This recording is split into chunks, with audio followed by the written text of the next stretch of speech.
अस्सलाम वालेकुम। Maths class 9 की न्यू बुक में से चैप्टर नंबर 9 में थ्योरम है 9.1.1। आज हम ये थ्योरम करेंगे। ये बहुत इंपॉर्टेंट थ्योरम है, कंपलसरी आता है ये। लास्ट ईयर तो कंपलसरी क्वेश्चन खत्म कर दिया था, लेकिन इस साल जो होगा कंपलसरी हो सकता है हो, तो इसलिए इस थ्योरम को बहुत अच्छे से कीजिएगा। 3 थ्योरम होते हैं, 3 में से एक आता है कंपलसरी में, उनमें से एक थ्योरम ये है। अब इसका हम पढ़ते हैं। In any correspondence of two triangle. अब ये कहते हैं कि अगर दो ट्रायंगल का हम मुआजना करें, उनको आपस में कंपेयर करें, and any two angle of one triangle are congruent, तो अगर उसका एक साइड यानी कि दो जिनका दो का कंपैरिजन कर रहे हैं ना, उनमें से उनका एक साइड, कोई भी एक साइड और कोई भी दो एंगल्स जो हैं वो इक्वल होंगे, आर कॉन्ग्रुएंट। कॉन्ग्रुएंट मतलब इक्वल को कहते हैं, उर्दू में कहते हैं मसावी, to the correspondent sides of the and the angle of the other. तो इस एक साइड और दो एंगल दूसरी के एक साइड और दो एंगल के इक्वल होंगे या कॉन्ग्रुएंट होंगे। और ये यहाँ से यहाँ तक जो होता है ना, ये हमारा गिवन होता है। और ये जो इसके बाद का पोर्शन आता है, ये लास्ट लाइन कॉमा के बाद जो आती है, ये हमारा जो होता है हमें टू प्रूव, यानी जो प्रूव करना है ये वो होता है। हमें प्रूव क्या करना है? The two triangles are congruent. हमें प्रूव करना है कि दोनों ट्रायंगल्स जो हैं वो कॉन्ग्रुएंट हैं। तो सबसे पहले हम इसका गिवन लिख लेते हैं। मैंने ड्रॉ की है, कोशिश की कि इक्वल ही बने। हम ये देख लेते हैं हमें गिवन क्या है। हमें गिवन ये है कि एक एंगल, हमने ये दोनों एंगल ले लिए, ठीक है। Angle A is congruent to angle P के, और दूसरा एंगल हमने ले लिया angle B is congruent to angle Q के। तीसरी चीज इन्होंने हमें गिवन की थी, कोई भी एक साइड, हमने साइड कौन सा लिए? B C is congruent to Q R के। देखिए 1 2 3, ये 1 2 3 की लाइंस का मतलब क्या है? तीन चीजें गिवन थी, 1 2 और ये 3 हमें गिवन थी। और हम अब सबसे पहले हम लिखेंगे गिवन। हमें गिवन क्या चीज है? हमें गिवन है ट्राइंगल। ये ट्राइंगल का साइन है A B C, correspondent to triangle P Q R के, ठीक है जी। उसके बाद हम लिखेंगे, हमें इसमें गिवन है angle A is congruent to angle P के, angle B is congruent to angle Q के, एंड एंगल आर, नहीं अब बस यहाँ तक हो गया ये हमारा। उसके बाद हमें एक साइड लिखना है B C is congruent to, ये सब गिवन थे ना हमें, क्यू आर के। ये हमने अभी इसमें ही पढ़ा। और ये जो लाइन ऊपर होती है इसका मतलब है साइड की बात हो रही है, और ये एंगल का साइन होता है। दो एंगल और एक साइड, ये गिवन था हमारा। हमें प्रूव क्या करना था? हमें प्रूव करना था कि triangle A B C is congruent to triangle P Q R के, ठीक है। ये हमें प्रूव करना है। अब हम इसमें एक सपोजिशन करेंगे, या कह लें थोड़ा सा हम इसके अंदर कंस्ट्रक्शन करेंगे। कंस्ट्रक्शन हम क्या करेंगे इसके अंदर? कंस्ट्रक्शन हम करेंगे, ये ट्राइंगल पी क्यू आर में जो हम ये सपोज करेंगे, एक पॉइंट पी डैश सपोज करेंगे। Take a point P dash, क्या किस तरह होगा? Take a point P dash on Q P के ऊपर एक पॉइंट पी डैश लेंगे, ठीक है। Take a point P dash on Q P such that A B is congruent to P dash Q. इस तरह से कि हम ये समझेंगे कि A B is congruent to P dash Q. Now join P dash to R. अब इस पी डैश को हम आर से ज्वाइन कर देंगे, ठीक है। अब हमारे पास एक ट्रायंगल ये भी बन गई। एक तो ट्रायंगल ये थी पी क्यू आर थी, अब बन गई P dash Q are. Construction हम इसमें क्या करी जो हमने की है वही सब लिखेंगे। हमने सपोज किया A B is not equal to, A B is not congruent to P Q के बराबर नहीं है A B. Take a point P dash, हमने एक पॉइंट लिया पी डैश, उसका नाम है, ऑन पी क्यू, किस पे लिया है? पी क्यू पे। सच दैट, किस तरह से लिया है? ऐसे लिया है, such that A B side is congruent to P dash Q के, ठीक है। ज्वाइन, फिर हमने ज्वाइन कर दिया P dash to R, P dash को आर से ज्वाइन कर दिया, ठीक। यहाँ तक हमने यही सब किया। अब हम आगे करेंगे स्टेटमेंट्स एंड रीजंस। स्टेटमेंट लिखेंगे और फिर उनकी रीजंस भी लिखेंगे हम। सबसे पहला स्टेटमेंट जो है, और इसमें आप नंबरिंग कीजिएगा, जिस तरह मैं नंबर डाल रही हूँ उसी तरह आप नंबरों से याद करेंगे, आपको बहुत इंशाल्लाह ताला बहुत आसान हो जाएगा। नंबर 1 मैं डालूंगी, मैं सबसे पहले ए बी सी को जो है कॉरेस्पॉन्ड करूंगी पी क्यू आर के साथ। Triangle A B C correspondent to triangle P Q R के, जैसा कि हमें शुरू में गिवन था। तो इसमें हम ले लेंगे 3 गिवन, इसको मैं 0.1 0.2 इसके हम 3 पॉइंट लिखेंगे। नंबर 1 के भी ये छोटे छोटे 3 पॉइंट। तो अब हमने लिया एंगल 2, इसमें से ले लेते हैं। Angle A is congruent to angle P के and angle B is congruent to angle Q के। ये दोनों हमारे पास क्या है, गिवन है, ये हमें गिवन में मिले हुए, ये देखिए, ठीक है, ये दोनों गिवन है। उसके बाद अब हमने कहा कि ये क्योंकि दोनों एंगल इक्वल हैं, 2 एंगल इक्वल है, तो तीसरा भी इक्वल होगा। तो angle C will be equals to जो है आर के होगा, ठीक है। ए पी के था, बी क्यू के था, तो सी किसके होगा, आर के ये होगा। हम इसको आर भी लिख सकते हैं और क्यू आर पी भी लिख सकते हैं। क्यू आर पी लिख लीजिए तो ज्यादा आसान रहेगा आगे के लिए। क्यू आर पी, आर भी लिख सकते हैं। अब इसमें रीजन क्या लिखेंगे, इसमें हम रीजन लिखेंगे 2 angle of both triangles are congruent, क्योंकि इसके 2 एंगल कॉन्ग्रेंट है इसलिए लिखा है हमने। 2 एंगल्स ऑफ बोथ ट्रायंगल्स, दोनों ट्रायंगल्स के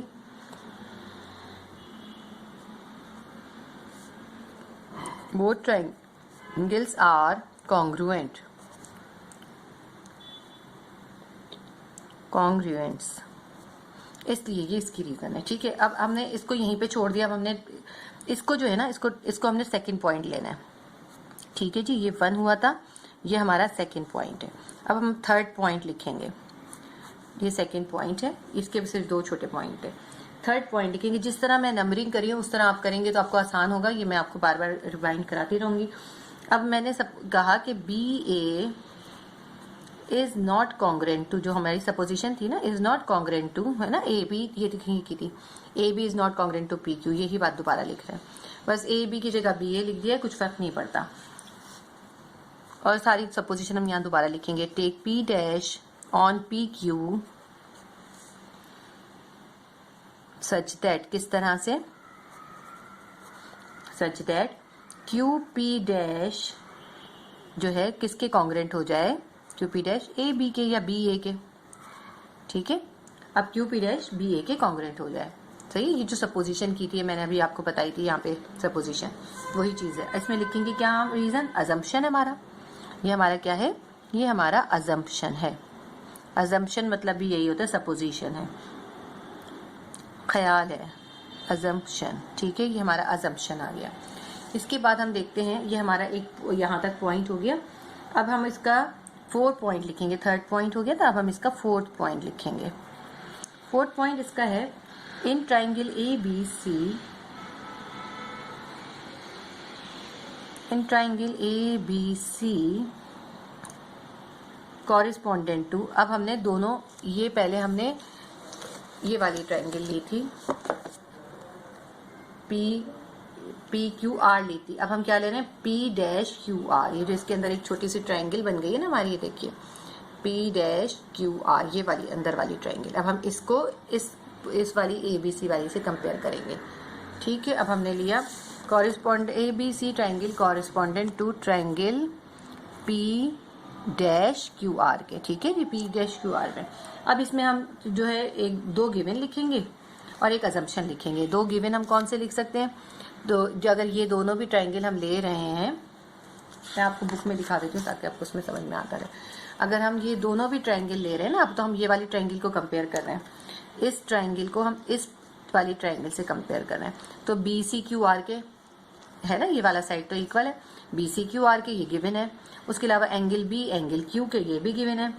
और सपोजिशन क्या कर लेंगे, बी ए क्यू पी डैश के, जो हमारी सपोजिशन थी, तो हम ये तीनों पॉइंट लिख लेते हैं, हमारा बन जाएगा कॉरेस्पॉन्डेंस हो जाएगा पूरा। तो सबसे पहले हम क्या लिख लेते हैं, इसमें से एक ले लेते हैं बी सी क्यू आर के, गिवन हमारा एक गिवन लेते हैं, 2 गिवन लेंगे। B C is congruent to Q R के, बी सी कॉन्ग्रेंट है, ये हमारा गिवन है। सेकेंड पॉइंट हम इसका लेते हैं, angle B is congruent to angle Q के, ये भी गिवन है हमारा, एंगल क्यू के। उसके बाद इसमें हम लिख देते हैं रीजन, ये भी गिवन है। अब इसके अंदर हमने 2 पॉइंट तो ये ले लिए कि एक साइड को हमने 2 गिवन ले लिए, एक हमारे पास B C is equals to Q R ले लिया हमने, और दूसरा एंगल बी एंगल क्यू के, दोनों गिवन थे। अब हमें 2 पॉइंट हो गए। 3rd पॉइंट हमें और लेना होगा, फिर हमारा ये प्रूफ हो जाएगा कि ट्रायंगल ए बी सी जो है वो कॉरिस्पॉन्डेंट हट जाएगा, इसकी जगह आ जाएगा कॉन्ग्रेंट। जब 3 पॉइंट हो जाते हैं प्रूफ तो हम कहते हैं कॉन्ग्रेंट है। तो हम तीसरा पॉइंट जो है ये अजम्पशन वाला ले लेंगे, Q P dash is equals to B A के, congruent to B A is yes, Q P dash is congruent to B A. ये अजम्पशन हम जो है थर्ड पॉइंट ले लेते हैं। 2 पॉइंट ये रहते हैं, थर्ड पॉइंट हम यहाँ लिखते हैं। ये मैंने नेक्स्ट पेज पे इसीलिए बना लिए डायग्राम, ताकि आपको नजर आता रहे और समझ में आ जाए, वरना मुश्किल हो जाता है, बैक साइड बार बार पेज पलटना पड़ता। थर्ड पॉइंट हमने ले लिया, ये B A is congruent to Q P dash के, ठीक है। ये हमारा सपोजिशन, ये हमने सपोज किया था। अब 3 पॉइंट जब प्रूफ हो गए तो अब हमारे पास ये प्रूफ हो गया कि हमारी ट्राइंगल ए बी सी जो है, ये वाली ट्राइंगल, ये कॉन्ग्रेंट हो गई किसके, triangle Q P dash R के, या पी डैश क्यू आर के, पी डैश क्यू आर के, ठीक है। जब हमारी ये किस तरह साबित हो गई है, एक साइड एक एंगल और फिर यहाँ पे हमने एक और साइड, तो साइड एंगल साइड पोस्टुलेट से, ठीक है। जिस तरह हम करते हैं उसी तरह हम लिखते हैं। अगर हम 2 एंगल लेते हैं हम फिर एंगल लिखते हैं। हमने एक साइड एक एंगल एक साइड से साबित कर दिया कि दोनों ट्रायंगल जो है वो कॉन्ग्रेंट है। जब दोनों ट्रायंगल कॉन्ग्रेंट है तो फिर इनकी हर चीज कॉन्ग्रेंट होगी। फिर हम ये कह सकते हैं कि जो है, अभी हमने कह दिया एंगल बी जो है वो एंगल क्यू के, तो फिर एंगल सी किसके बराबर होगा, एंगल सी एंगल आर के बराबर होगा। तो हम लिख सकते हैं ना फिर। अच्छा, ये हमारा जो है 5th पॉइंट हो जाएगा। यहाँ पे इसको हम देंगे 5 पॉइंट। यहाँ तक 4 खत्म हो गया और यहाँ पे 5 शुरू हो गया। 5 हो गया, उसके बाद हम 6 पॉइंट लिखेंगे। इसका मतलब है हम ये लिख सकते हैं कि एंगल सी किसके बराबर है, ये वाला एंगल सी, ये angle Q R P dash के बराबर है। किसके, angle Q R P dash के। देखिए आर हमने सेंटर में इसलिए लिखा है, जिस एंगल की बात हो रही होती है उस एंगल को बीच में लिखते हैं हमेशा, क्योंकि आर है तो इसलिए आर सेंटर में आना चाहिए। जब ये समझा जाएगा कि ये एंगल आर है, इसमें आर सेंटर में आना जरूरी है। इसका मतलब है एंगल सी जो है वह angle Q R P dash के है। कैसे, by the congruence of triangle, क्योंकि हमने साबित कर दिया कि दोनों ट्राइंगल कॉन्ग्रेंट है, सब चीज कॉन्ग्रेंट होगी। तो हम क्या लिखेंगे, by the congruence of triangles. Triangles को ऐसे भी लिख सकते हैं, ये ट्राइंगल्स हो गया शॉर्ट फॉर्म में। उसके बाद हम नंबर 7 पॉइंट लिखते हैं कि पीछे तो हमने देखा था, बट हमने देखा था कि एंगल सी जो था वो किसके कॉन्ग्रेंट था, वो था एंगल क्यू आर पी के। देखें हमने देखा था ना कि इसके था, पी वाले के था, क्यू आर पी के था। ये तो हम देख कर आए थे। किस में देख कर आए थे, हम पीछे साबित करके आए थे, प्रूव्ड इन, हमने प्रूव्ड किया था नंबर 2 में, जो हमारा नंबर 2 था। नंबर 2 देख लेते हैं हम दोबारा, आपको ये देखेंगे रहा नंबर 2, एंगल सी जो है एंगल क्यू आर पी के हुआ था। अब इसमें बार बार पेजेस पलटने में थोड़ी सी प्रॉब्लम हो रही है सिखाने में। अगर आप बुक से सामने से रख के करेंगे बहुत आसानी से हो जाएगा, बिल्कुल भी गलती नहीं होगी, ठीक है। एंगल सी जो है कॉन्ग्रेंस होगा एंगल क्यू आर पी के, जो हमने प्रूफ्ड इन नंबर 2 में, अबव भी लिख सकते हैं, नंबर 2 भी लिख सकते हैं, हमने ये नंबर 2 में प्रूफ कर दिया था। तो इसका मतलब है दोनों चीजें, ये एंगल सी जो है क्यू आर पी डैश के भी आ रहा है, angle C Q R P के बराबर आ रहा है। तो इसका मतलब है ये दोनों ही एंगल बराबर होंगे। ये कब पॉसिबल होगा, जब हम पी डैश और पी को कॉन्साइड कर देंगे। इसका मतलब ये हो गया कि angle Q R P dash किसके इक्वल है, एंगल क्यू आर पी के। बिल्कुल सिंपल सी बात है, सी इसके भी बराबर है, सी इसके भी बराबर है, इसका मतलब है ये दोनों बराबर है। तो हमने ये लिख दिया कि ये दोनों ही बराबर है, angle Q R P dash बराबर है किसके, कॉन्ग्रेंस है, बार बार बराबर बोल देती हूँ, मकसद है कॉन्ग्रेंस, कॉन्ग्रेंस है एंगल क्यू आर पी के। ये हमारा पॉइंट हो गया 8। अब 9 पॉइंट हम लिखते हैं, ये कैसे, कब पॉसिबल होगा, ये जब पॉसिबल होगा जब पी डैश और पी को हम मिला दें। अगर हम पी डैश और पी को मिला दें तभी तो दोनों इक्वल होंगे एंगल, वरना ये ही इसके भी बराबर हो सकता है, इसके भी बराबर हो सकता है, कैसे हो सकता है, ये तो जब हम कॉन्साइड करते हैं। दिस इज पॉसिबल व्हेन, अब हम यहाँ लिखेंगे दिस इज पॉसिबल, जब पॉसिबल है व्हेन पॉइंट पी को हम कॉन्साइड कर दें, point P कॉन्साइड, point P and P dash कॉन्साइड, दोनों को हम कॉन्साइड कर दें, को इनसाइड,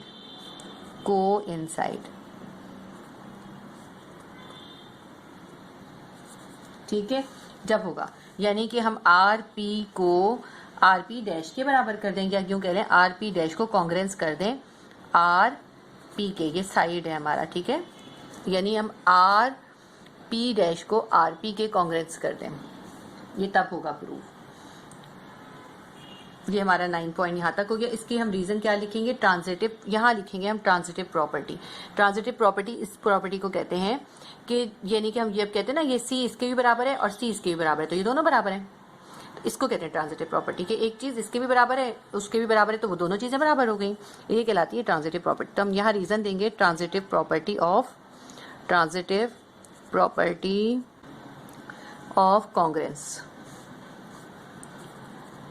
कॉन्ग्रुएंस। ठीक है जी, ये हो गया प्रूव। उसके आगे हम बढ़ते हैं, ये 9 पॉइंट था। 9 पॉइंट का क्या लिखेंगे हम, आरपी डैश के, तो हम इसके साथ रीजन लिखेंगे बाय एंगल कंस्ट्रक्शन पॉस्टुलेट। यहाँ हम लिखेंगे बाय एंगल कंस्ट्रक्शन, क्योंकि हमने एंगल कंस्ट्रक्ट किया है ना यहाँ पे, इसलिए एंगल कंस्ट्रक्शन कहेंगे, एंगल कंस्ट्रक्शन पॉस्टुलेट। यानी कि जब भी तो इक्वल होगा जब एंगल एक है, जब एंगल बराबर है तो उनके साइड भी बराबर होंगे। आगे हम देखते हैं इसका 10 पॉइंट, इसका 10 पॉइंट हम लिखते हैं। इसका 10 पॉइंट है, हींस अब जब आरपी डैश आरपी के बराबर हो गया तो क्यूपी डैश किसके बराबर हो जाएगा, बी ए, फिर किसके बराबर हो जाएगा, बी ए, फिर तो वो क्यूपी के बराबर हो गया। ठीक है, हम लिख सकते हैं ना यहाँ पे, हींस क्यूपी, बी ए लिख लेते हैं पहले, B A is congruence to, किसके कॉन्ग्रुएंस है, क्यूपी के, क्योंकि वो तो इक्वल आ गया ना, जब आरपी डैश आरपी के हो गया तो बी ए यूपी के बराबर हो गया, क्योंकि as P and P dash coincide, क्योंकि वो तो मिला दिए हमने को इनसाइड। अब हमने यहाँ तक खत्म कर दिया। उसके बाद हम 11 पॉइंट शुरू करेंगे जो हमारा लास्ट पॉइंट होगा। लास्ट पॉइंट में हम क्या करेंगे, दोबारा पुरानी पहले वाली ट्रायंगल ले लेंगे, ट्रायंगल ए बी सी को कॉरेस्पॉन्ड कर देंगे ट्रायंगल पी क्यू आर से, triangle A B C correspondent to triangle P Q R. थोड़ा सा कॉम्प्लिकेटेड है, ये मुश्किल वाला है, इसलिए पहले शॉर्ट वाले सीखने चाहिए। जब हम शॉर्ट सीख लेते हैं तभी हमें लॉन्ग समझ में आते हैं। तो A B C correspondent to triangle P Q R हो गया हमारा। अब इसके अंदर हम 2 गिवन ले लेंगे और एक हमारा जो हमने यहाँ पे प्रूफ करा है ना वो ले लेंगे। तो सबसे पहले 2 गिवन हम ले लेते हैं, जो हमने लिया हुआ था बी सी क्यू आर के, side B C congruent to Q R के। इसको नंबरिंग कर लेते हैं, ये पॉइंट 1 हो जाएगा, 1 यहाँ पे हम दूसरा पॉइंट लिखेंगे, यहाँ पे तीसरा पॉइंट लिखेंगे। जब तीनों पॉइंट हो जाएंगे तो हम कहेंगे कॉन्ग्रुएंस है। अच्छा, एक हमने गिवन ले लिया, दूसरा हम एक और गिवन ले लेते हैं, एंगल बी एंगल क्यू के, एंगल बी कॉन्ग्रुएंट है एंगल क्यू के। उसके बाद थर्ड पॉइंट हमने जो प्रूफ किया ना इसमें से हम वो लिखेंगे। कौन सा हमने प्रूफ करा है, हमने प्रूफ करा है कि बी ए क्यू पी के बराबर है। यहाँ हमने सारी मेहनत करके ये प्रूफ करा था, तो हम लेंगे बी ए क्यू पी के कॉन्ग्रुएंट है। तो यहाँ हम क्या लिखेंगे, प्रूव्ड अबव, क्योंकि हमने ये प्रूफ किया था, प्रूव्ड अबव। और यहाँ क्या लिखेंगे रीजन में, ये भी हमारा गिवन था, ये हमने गिवन लिखना है, ये भी हमारा गिवन था, यहाँ पे भी हमें गिवन लिखना है, ये प्रूव्ड अबव हो गया। अब ये जब 3 चीजें प्रूव हो गई तो हम लिख सकते हैं कि ट्रायंगल ए बी सी जो है वो कॉन्ग्रुएंट है ट्रायंगल पी क्यू आर के। जब हमारा यही तो हमें प्रूफ करना था।